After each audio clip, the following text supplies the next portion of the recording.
Radhe Radhe everyone, आप देख रहे हैं सीरियल सियापा, जहां पे हम देते हैं आपको आप ही के फेवरेट शो की इंटरेस्टिंग अपडेट। आज रात के एपिसोड की शुरुआत होती है गिरधारी के द्वारका में प्रवेश करने के साथ, और जो कि सैनिकों को एक ग्वाले का बता कर के अपना इंट्रोडक्शन देता है और कहता है कि मैं वृंदावन धाम से आया हूँ। यहाँ पर सैनिक कहते हैं कि हम कैसे माने कि तुम ग्वाले हो, क्या तुम कोई प्रमाण दे सकते हो। यहाँ पर गिरधारी कहता है कि आप लोग द्वारका वासी हैं, क्या आप कोई प्रमाण दे सकते हैं। तभी सैनिक यहाँ पर द्वारका की मुद्रा दिखाते हैं और कहते हैं कि ये देखो, मैं यहाँ पर रहता हूँ और मैं यहाँ का निवासी हूँ। अब तुम दिखाओ, तुम्हारे पास क्या सबूत है कि तुम वृंदावन के ग्वाले ही हो। यहाँ पर गिरधारी कहता है कि मेरे पास है ये मीठा मीठा दूध। ये देखकर सैनिक बहुत ज़्यादा हैरान हो जाते हैं और कहते हैं ये दूध, इसका हम क्या करेंगे। यहाँ पर कहता है गिरधारी कि वृंदावन के दूध की बात ही कुछ और है, आप पीकर देखिए, आपको पता चल जाएगा। यहाँ पर सैनिक जैसे ही दूध पीते हैं वो अत्यधिक प्रसन्न हो जाते हैं और कहते हैं कि वाकई में ये तो बहुत ही ज़्यादा मीठा है, बहुत ही ज़्यादा मधुर है। तुम एक काम क्यों नहीं करते, अगर तुम्हें श्री कृष्ण से मिलना है तो जाओ, अभी चलते हैं तुम्हें लेकर के उनके समक्ष। यहाँ पर गिरधारी कहता है कि नहीं नहीं, अब मैं श्री कृष्ण से मिलकर क्या करूँगा, अब तो मेरी गाय के दूध निकालने का समय हो गया है। मुझे तो आप राधा रानी से भेंट करवा दीजिए, क्योंकि मैं अपनी गाय का सारा दूध उन्हें देना चाहता हूँ। सैनिक कहते हैं कि ठीक है, ये तो बहुत ही विशेष उत्सव पर तुम आए हो, आज द्वारका में पूजा है, उसके लिए दूध तो अवश्य लगेगा। मैं राधा रानी को सूचित करके आता हूँ, तुम यहीं रुको। उधर दिखाया जाएगा कि जो राधा है वो सारी तैयारी कर रही होंगी पूजा की, और राधा को देखकर कपटासुर बार बार यही सोच रहा होगा दूर से कि आखिर राधा कौन सी तैयारी कर रही है, कौन सी पूजा है, कि ये मुझे बता क्यों नहीं रही। चलो मुझे ना सही, लेकिन सबको कुछ ना कुछ तो जानकारी देगी ही। मैं सबसे ज्ञात कर लूँगा कि आखिर कौन सी पूजा है और ये राधा मुझसे क्या छुपा रही है। यहाँ पर दिखाया जाएगा कि जो रुक्मिणी है वो काफ़ी ज़्यादा चिंता में होंगी और कहेंगी कि राधा तुम क्या बना रही हो, हमें चित्र तो दिखाओ, हम तो काफ़ी ज़्यादा उत्साहित हो रही हैं। राधा कहेंगी कि नहीं रुक्मिणी, अभी थोड़ा सा इंतज़ार किया है तो थोड़ा और सही, ये मैं संपूर्ण हो जाने के बाद ही दिखाऊंगी, वो भी पूजा में। रुक्मिणी कहती हैं लेकिन राधा, पूजा होगी कैसे, हमारे पास तो दूध का इंतज़ाम ही नहीं, और बिना दूध के माखन और भोग कैसे बनेगा, और बिना भोग के तो पूजा होगी नहीं। राधा कहती हैं कि हाँ रुक्मिणी, ये तो मैं भी सोच रही हूँ कि अगर माखन और खीर नहीं बनेगी तो हम भोग कैसे लगाएंगे। तभी जो राधा रानी का जो सेवक है वो वहाँ पर आएगा, सैनिक जो द्वार पर खड़ा होगा और कहेगा कि राधा रानी की जय हो, वृंदावन से आपसे कोई ग्वाला मिलने आया है। जिसे सुनकर राधा बेहद प्रसन्न हो जाएंगे और कहेंगे कि अच्छा, तो कहाँ है वो। सैनिक कहेगा कि मैंने उसे आपके कक्ष में बैठाने के लिए आदेश देने के लिए ही पूछने आया हूँ। राधा रानी कहती हैं कि हाँ हाँ अवश्य, वो बरसाने से आया है तो जल्दी से जाकर के उसे मेरे कक्ष में भेजो, मैं उसे अभी मिलती हूँ। राधा की एक्साइटमेंट देखकर बहुत ही ज़्यादा खुश हो जाती है रुक्मिणी और कहती है राधा, लेकिन ऐसा क्या है विशेष है वृंदावन में जो तुम इतनी ज़्यादा खुश हो रही हो, और वहाँ के दूध में इतनी ज़्यादा उतावली क्यों हो रही हो। राधा कहती हैं कि जब तुम चखोगी तो तुम्हें स्वयं ज्ञात हो जाएगा कि आखिर क्या विशेष है। यहाँ पर कपटासुर राधा के पीछे पीछे जाता है और सोचता है कि आखिर ये कृष्ण के गांव से कौन सा ग्वाला आ गया, देखना तो पड़ेगा। राधा रुक्मिणी लक्ष्मणा तीनों राधा के कक्ष में पहुँचते हैं, जहाँ पर वो देखती हैं कि बहुत सारे दूध से भरे मटके रखे होते हैं। राधा रानी उनमें से एक मटके से दूध निकालती हैं और गिलास में करके सारी स्त्रियाँ जो कुछ उनके साथ मौजूद होती हैं उन्हें देती हैं। जिसके बाद राधा कहती है तो अब बताओ रुक्मिणी कैसा लगा। रुक्मिणी कहती है ये तो अत्यधिक मधुर है। राधा कहती है कि हाँ, माधव के यहाँ का है तो मधुर तो होगा ही। तभी यहाँ पर रेवती कहती है कि माधव ये कौन है। राधा कहती है ये कृष्ण का एक और नाम है, लेकिन वो ग्वाला है कहाँ जो इतना मधुर दूध लाया है। तभी यहाँ पर जो गिरधारी है वो एंट्री लेगा और राधा को प्रणाम करेगा। यहाँ पर गिरधारी से राधा पूछेंगी कि आप कौन है, कहाँ से आए हैं। यहाँ पर कृष्ण ही हैं गिरधारी, ये तो हम सब जानते हैं, और उनका जो जादू है वो राधा को महसूस होगा, लेकिन वो पहचान नहीं पाएंगी। बातों ही बातों में राधा ये भी कहेंगे कि आपका बहुत धन्यवाद, आप ऐसे समय पर दूध लेकर आए हैं जब हमें सबसे ज़्यादा ज़रूरत थी, लेकिन आप इसका दाम तो ले लीजिए। गिरधारी कहता है कि नहीं नहीं, मैं आपसे दाम क्यों लूँगा, दाम लेना होता तो मैं ये बरसाने में यहीं बेच देता ना, या वृंदावन में, मैं यहाँ क्यों आता। तभी यहाँ पर जो कपटासुर पर छुप कर राधा और उस ग्वाले की बातें सुन रहा होगा, जहाँ बातों ही बातों में ग्वाला कहेगा कि मैंने तो ये भी सुना है कि आज द्वारका में गोवर्धन पूजा होने वाली है और ये तो बहुत ही ज़्यादा अत्यंत विशेष और महत्वपूर्ण होती है।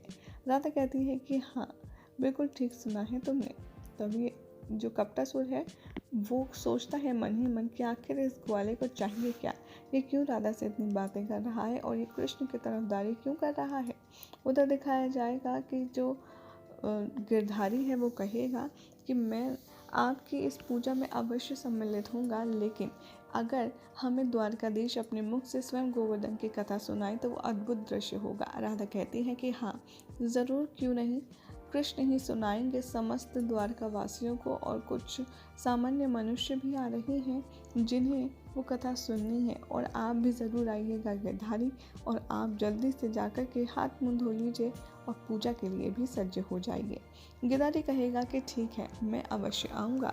इधर कपटासुर इन दोनों की बात सुनकर काफ़ी ज़्यादा परेशान हो जाता है और सोचता है कि ये क्या किया, इस ग्वाले की वजह से तो मैं फंस सकता हूँ, क्योंकि मुझे तो गोवर्धन की कथा आती ही नहीं है। अब क्या करना। यहाँ पर कपटासुर सोचता है कि क्यों ना मैं इस ग्वाले से ही पूछ लूँ, क्योंकि इसे तो गोवर्धन की सारी कथा आती है, और वो ग्वाले से मिलने के लिए पीछे पीछे चल पड़ते हैं। यहाँ पर जैसे ही वो ग्वाला जाएगा, राधा रुक्मिणी से कहेंगी कि ये ग्वाला साधारण नहीं है, इसमें कुछ तो विशेष है। कृष्ण की तरह ही इसमें कोई अहंकार नहीं है, वो जैसा है वैसा ही है, इसलिए मुझे कुछ अलौकिक, कुछ अलग ही एहसास हो रहा है। इधर दिखाया जाएगा कि राधा रुक्मिणी और बाकी सब लड़कियां अपनी अपनी तैयारियों की बात करने में लग जाएंगे, जहां पर जो कपटासुर है वो गिरधारी का पीछा करते करते बाजार में पहुंच जाएगा, जहां पर वो सोचेगा कि अभी इससे बात करना उचित नहीं रहेगा सबके सामने। वो अपने सैनिकों को बुलाएगा और कहेगा कि मुझे उस ग्वाले से कुछ महत्वपूर्ण बात करनी है, तुम एक काम करो, वो जब भी तुम्हारे पास मिले उसे मुझे सूचित कर देना और कहना कि मुझे अत्यधिक कुछ विशेष काम है। और यहाँ पर सभी तरफ देखता रहता है कपटासुर, लेकिन उसे कहीं नहीं मिलता। सारे द्वारकावासी कृष्ण को देखकर कहते हैं कि आप हमें कथा सुनाएंगे ना। और कपटासुर जो कृष्ण बना बैठा है वो कहता है कि आप सब लोग संध्या में ज़रूर आइएगा, मैं कथा अवश्य सुनाऊंगा। और यहाँ पर कपटासुर गोविंद यानी कि जो हमारे प्यारे गिरधारी हैं उनके पैरों के निशान देखते हैं और सोचते हैं कि शायद वो इसी दिशा में गया होगा, मुझे उसे ढूंढना चाहिए। तभी वो अपने सैनिकों को देखते हैं उनकी तरफ आते हुए। हर एक सैनिक अलग अलग बात बताते हैं कि मैंने गिरधारी को बाजार में देखा, तो कुछ कहते हैं समुद्र तट पर, तो कुछ कहते हैं झूठ बोल रहा है प्रभु, वो विश्राम कर रहे हैं, तो कुछ कहते हैं कि मैंने उसे लकड़ी ले जाते देखा है। कपटासुर को ये बात तो समझ आ जाती है कि जो गिरधारी है उसमें कुछ ना कुछ विशेष लीला तो ज़रूर है, तभी वो उसके साथ छल कर रहा है। वो मन ही मन कहता है कि मेरे साथ मेरी ही नगरी में मुझसे अधिक छल कौन कर सकता है, जो भी है मैं उसे छोड़ूंगा नहीं। यहाँ पर जो गिरधारी है वो कहते हैं कि छल कपट ये सब कुछ तुम्हारे कार्य हैं। अब राधा को बहुत जल्द पता चल जाएगा कि तुम कौन हो और उसका कृष्ण कौन है। यहाँ पर जो कृष्ण कपटासुर बना बैठा है वो अपने सैनिकों को अलर्ट देता है और कहता है कि मैं आखिरी बार तुमसे पूछ रहा हूँ, कहाँ है वो ग्वाला। अगर तुमने नहीं बताया तो मैं वो करूँगा जो तुम कभी सोच भी नहीं सकते। यहाँ पर कपटासुर के सामने स्वयं श्री कृष्ण आ जाते हैं और कहते हैं कि दरअसल मैं तो यही था, आप बताइए द्वारकाधीश, आप गोवर्धन कथा के लिए कितना सज्ज हैं। यहाँ कपटासुर बातों ही बातों में गोवर्धन क्या था, कहाँ था, कैसे पूजा हुई थी, ये समझने की कोशिश करता है। लेकिन यहाँ पर जो गिरधारी है वो भी काफ़ी ज़्यादा होशियार है। वो कृष्ण बने कपटासुर को इतना ज़्यादा घुमाता है, लेकिन उसके सवालों का सही जवाब नहीं देगा, जिसके पश्चात कपटासुर इरिटेट होकर वहाँ से चला जाता है और कपटासुर उसे जाता देख काफ़ी ज़्यादा हैरानगी से देखते हैं। तभी यहाँ पर जो गिरधारी है वो रोकता है और कहता है कि सुनिए ना, आपने जो गोवर्धन पर्वत अपनी छोटी उंगली पर उठाया था, क्या आप उसे पुनः एक बार फिर से उठाकर दिखा सकते हैं। कपटासुर को यहाँ गुस्सा आता है और कहता है कि मैं तुम्हारे कहने से बस यही काम करता रहूँगा, मेरे पास कोई और कार्य शेष नहीं है, चुप करके खड़े रहो। तुम जितना गोवर्धन कथा के बारे में जानते हो मुझे सब कुछ याद करवाओ, अन्यथा मैं तुम्हें जिंदा नहीं छोड़ूंगा। यहाँ पर कृष्ण बने बहरूपीय का आपको एक नया अंदाज देखने के लिए मिलेगा, जिसके बाद जो श्री कृष्ण है वो सोचते हैं कि अब बहुत जल्द कपटासुर तुम्हारा दूध का दूध पानी का पानी होने वाला है और राधा को ज्ञात हो जाएगा कि उसका असली कृष्ण कौन है। यहाँ पर द्वारकावासी सभी लोग गोवर्धन पूजा के लिए सज्ज हो जाएंगे, जहाँ पर ढेर सारे दूध दही माखन देखकर और खीर देकर रुक्मिणी कहेंगे कि आज तो पूरी द्वारका का आत्मतृप्ति हो जाएगी, तुमने इतना सारा भोग जो बनाया है। तभी रेवती कहती है कि अब तो राधा इस तस्वीर को दिखा दो, हमारे सब्र का बांध टूट रहा है, हम बहुत ही ज़्यादा उत्साहित हैं।